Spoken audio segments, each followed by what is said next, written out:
Bonjour, je suis Arnaud Méjean, chef de service d'urologie à l'hôpital Pompidou. Je vais vous parler de l'hypertrophie bénigne de la prostate. Elle touche de très nombreux hommes à partir de 50-60 ans.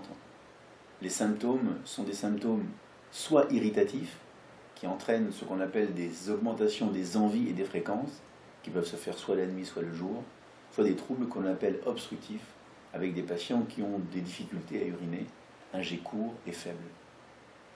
C'est une pathologie qui touche de nombreux hommes et qui s'installe de façon insidieuse, de façon chronique. Tant et si bien que les patients parfois consultent pour des symptômes déjà très importants ou trop importants. Il faut quand même veiller, quand un patient a ces troubles, à consulter son médecin, d'abord pour être sûr qu'il n'y a pas de symptômes intercurrents et de pathologies plus graves, comme par exemple le cancer de la prostate, et que surtout la vessie n'est pas abîmée.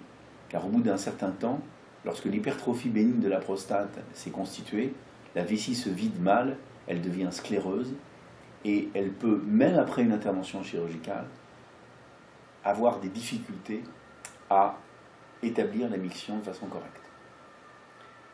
Dans la majorité des cas, les patients sont d'abord traités par des traitements médicamenteux, il en existe de nombreux, ce qui permet pour une grande partie d'entre eux de ne pas devoir être opérés.